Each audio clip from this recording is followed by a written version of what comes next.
Hello, everyone. I'm Francesco Lecce-Chong, and I'm so excited to be conducting Opera San Jose's production of Mozart's The Marriage of Figaro coming up this September. We have a great cast of singers, and I'm very excited to be partnering with director Brad Dalton. Brad and I have already had some early conversations on putting this work together, and I think it's one of the most important relationships and putting an opera together is the conductor and the director. And I love that we have a lot of similar concepts of how to bring out the drama in this incredible opera. Both giving those moments of insane hilarity where the plot just flies and the talking back just happens so quickly on stage, and letting that fly and making sure it just flows naturally, but then at the same time giving space, giving moments of silence, giving a chance to appreciate also those sublime moments in this opera. So very excited to be working together with him. It's very difficult right now. I hope you're all staying safe and well in these uncertain times, and it's great to be able to look forward to something. And I'm excited to share with you a little bit of what excites me about The Marriage of Figaro. When I think about this opera that I think in general most would consider to be Mozart's most perfect work, if not like perhaps the most perfect opera. When I think about this piece, I mean it is on a technical level absolutely perfect, but the perfection that I find in this opera is how Mozart has this absolute perfect architecture in the four acts of this opera. Everything is balanced, everything kind of has its exact place. And when you start breaking it down, you just realize that, every single note has an exact purpose in, this, 3 hour opera. So it's incredibly unique in that sense, just that the placement of everything being so perfect. But it's really the next level that makes it such a special work, where Mozart, within that architecture, gives us exactly what we need at any given moment as far as the surprise of the music, the edginess of the music, making sure, the drama is there in a way that doesn't make it feel like anything is pre-planned. And I think really that's the genius of Mozart is getting both the balance and the perfection of classicism, but also keeping the drama and the edginess of this story. And I think we really start to appreciate it when you start with the material that Mozart first had, which was Beaumarchais' play of the same name, which then Mozart's librettist Lorenzo da Ponte and then takes and crafts into a libretto that Mozart can use for the opera. And so Da Ponte and Mozart, what they're able to do is take this play, which was very popular at its time, but also went through a series of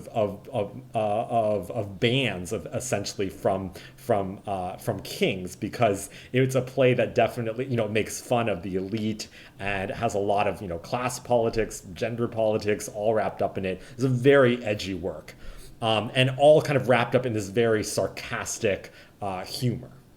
And so this is the material that Mozart's working with, and of course we keep that edginess and the hilarity of this piece, but in the opera itself, what Mozart is able to do is something really special, which is keeps all the issues and everything that the play was trying to bring out, but he gives its characters a humanity that I think only the music could do.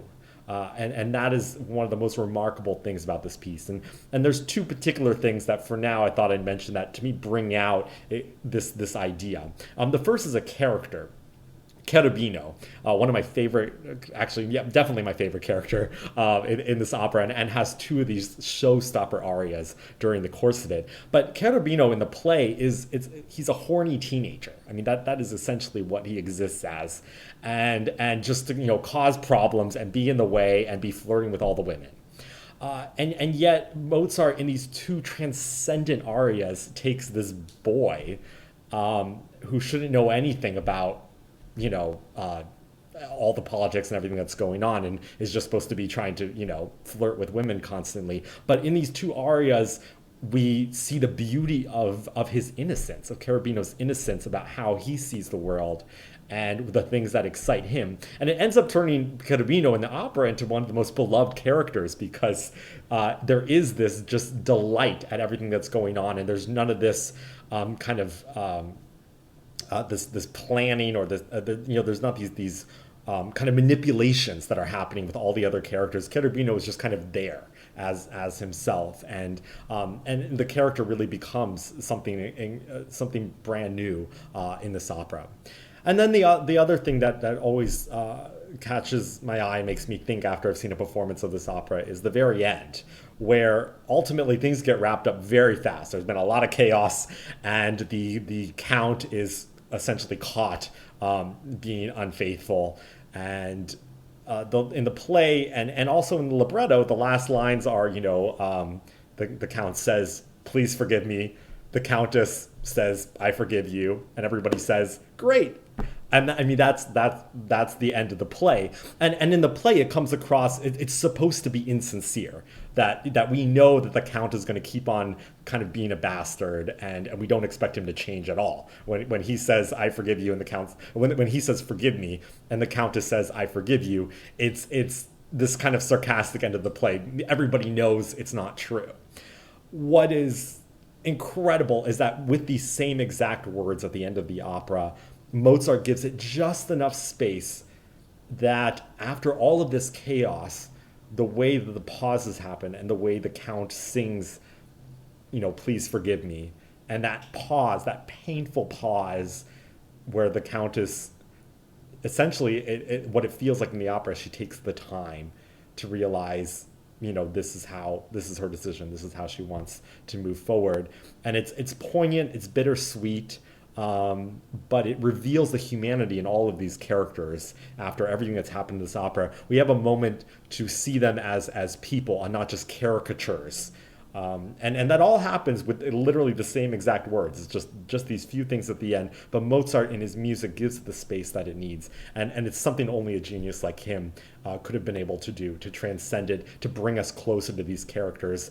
And throughout this opera, that's what it is the hilarity, the fun that we have, but being deeply moved and feeling connected to the storyline and its characters. So that's a little bit to look forward to, and I look forward to sharing you updates as we get closer to production time and get into rehearsals. But once again, I hope you're all staying safe and well, and I will look forward to seeing you all in September.